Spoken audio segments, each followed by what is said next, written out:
Justice. My fall awoke the vengeful dead, who were slain unjustly during Diablo's reign of terror. There was nothing I could do.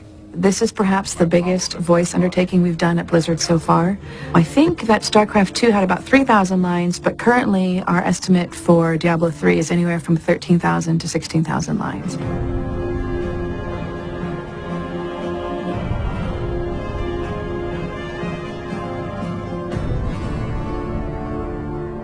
The easy part is identifying the voice.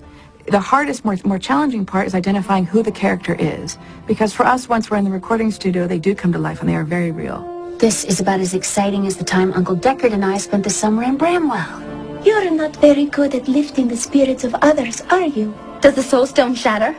Do the demon lords break free? Diablo's essence was finally trapped in a soul stone and banished to the unfathomable abyss. He has led the angels of the high heavens to victory against the forces of hell countless times. Casting is probably 90% of the equation. As much as people might want to rush through it and just find their voice and get in the booth, the more time you spend brainstorming with the team to start with, to really hash out exactly what they want, to really dive into the kind of ethos of the character, the more time you spend doing that, and then the more time you spend looking under every stone, listening to hundreds of auditions, that really helps you solidify who your character is and what you want.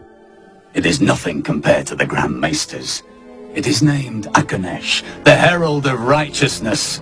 A sharper blade was never forged. Yeah, I mean, with a lot of prompting from dear Andrea, our casting producer. She heard a voice that she liked, and I just sort of went to town on it, and, you know, with a bit of coaxing, it got more and more badass. Preparing for Leah in large part was through interaction with the writers and our directors. For me, it always comes out of what's the story and what's the world of the story. That's the beautiful thing about games, is every world is different, and this world is very unique. When I actually got cast as the wizard, it was quite exciting. I was like, ooh, I know that. I need more mana. So it just seemed like a natural fit. They said, you know, cocky wizard guy? Sure, I'll play that. Sounds good to me. How is the Enchantress different from other roles that I play? Well, the other roles that I play are usually, like, really down here. And I really think that voiceover is like kids playing in a room together, because suddenly you're just there, you're having fun, you're letting your imaginations go, so nothing has to match anything. And I think what I love most about voiceover is suddenly, after all this work, all this talk, after all this searching for this actor, this voice, right in front of your eyes, boom, all of it comes together. Tell me, what will we do once we have trapped Belial and Asmodan in the Soul Stone? Don't worry. I will make sure no harm befalls your children. He was never one to lead an army. Always in the shadows, much like his mentor, Mephisto. You don't see that actor anymore. When you get it right, you really are tapping into something bigger, whereby you are channeling your male demon hunter, for example, and it's pretty exciting. That is not a demon's way. They prefer to torture, to taste their victims' terror. Poison is far too civilized for them. What's difficult with this game is that there are so many lines that we have to get through, and there are a lot of names to learn and pronunciations. You two search for Belial while I hunt Magda.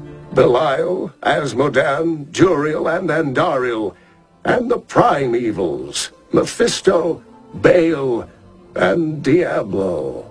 Mephisto? Mephisto? Mephisto. Say it. Mephisto. Mephist. Oh. Don't forget you're part of the deal, cool. Give us the Soul Stone! Creature sounds for me are one of the funnest things we get to do. I always tell people it's pretty amazing when you get to bring a grown man in and just play. I see the motion here. So when you have amazing monster actors like the ones we use for Diablo, the things they can do with their mouth and their vocal cords are phenomenal.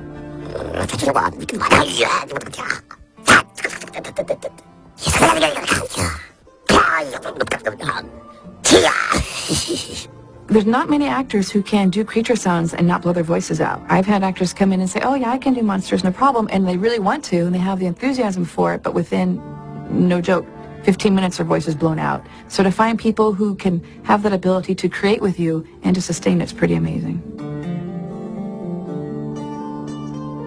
I think, having worked on World of Warcraft and StarCraft and now Diablo 3, We are really upping the bar, you know, not only with the amount of dialogue, but the amount of storyline we're able to tell and the amount of context for our characters. I mean, none of our characters in any game I've worked in so far have these many lines. So with that, you do get to create a more well-rounded character. You do get to create more in-depth emotional responses, and you get to take your character to places that we don't usually get to do in our other games.